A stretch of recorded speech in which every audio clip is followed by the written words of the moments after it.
지금까지 말씀드린 내용으로 시장 움직임을 관찰해보면 이번 국면의 핵심은 결국 미국 정부와 시장 세력이 주가 하락을 막거나 상승시키는 데 집중하고 있다는 겁니다. 그렇다면 중요한 건 지금의 의도가 하단 방어인지 아니면 추세적 상승 연출인지 확인하는 겁니다. 결론부터 말씀드리면 하방 방어 약 65%, 의도적 상승 연출 약 35%. 왜 그렇게 보냐면 최근 흐름이 23,760에서 800 구간을 반복적으로 지켜내는 패턴입니다. 깨지면 곧바로 매수 스파이크가 들어오고 위로는 23,900에서 24,000 사이 공급이 쌓이며 꺾이는 모습이 나타나죠. 이는 추세 확장보다는 정해진 구간 방어에 더 가깝습니다.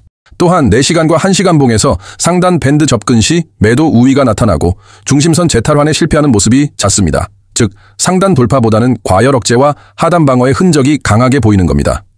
현재 국면은 경기 둔화, 완화 정책 기대, 금리 인하 구도 속에서 급락을 방지하고 질서 있는 시장을 유지하는 것이 더 설득력 있어 보입니다. 오히려 강한 랠리를 연출하면 정책 신뢰에 금이 가고 채권 소화에도 문제가 발생할 수 있기 때문입니다. 게다가 최근 실업률은 4%대에서 정체되어 있고 줄어들 기미조차 보이지 않고 있습니다. 이런 상황에서 주가까지 무너진다면 미국 경제에 대한 불안은 더욱 커지고 정부 신뢰와 재정 운용에도 큰 부담이 생깁니다. 그래서 미국은 해외에 있던 공장을 다시 불러들이는 리쇼어링 정책을 강하게 추진하고 있습니다.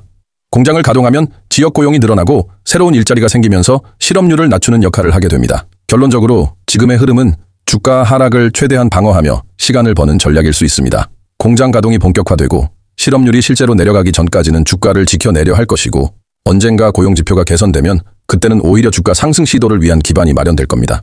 다만 저는 개인적으로 하락 가능성을 기본 시나리오로 보고 있습니다. 그렇지만 미국 정부의 방어 압력이 강하게 작동한다면 예상과 달리 큰 폭의 하락은 나타나지 않을 수도 있습니다. 즉 이번 장세는 알 수 없는 힘이 작동하는 구간이기 때문에 확신하기보다는 그 힘이 실제로 발휘되는지를 반드시 확인해야 합니다. 기술적으로는 4시간봉 차트에서 볼린저 밴드 중심선이 핵심입니다. 이 선을 회복하지 못하면 추가 하락 압력이 커지겠지만 반대로 이 자리를 지켜낸다면 방어력이 여전히 살아있다는 뜻이 됩니다. 참고로 미국 내 일부 공장은 25년 8월 말부터 가동을 시작할 예정이고 대규모 반도체 및 제조시설은 27년 이후 본격 가동됩니다. 즉 지금의 시장 방어는 그 시점까지 버티면서 실업률 개선에 따른 기대감을 선반영시켜 주가 상승 시도를 노리는 흐름일 수 있습니다. 하지만 만약 이번 방어에 실패한다면 상황은 크게 달라집니다. 주요 지지선이 붕괴되고 특히 4시간봉 중심선을 완전히 이탈한다면 단순 조정이 아닌 본격적인 하락 추세 전환으로 이어질 수 있습니다.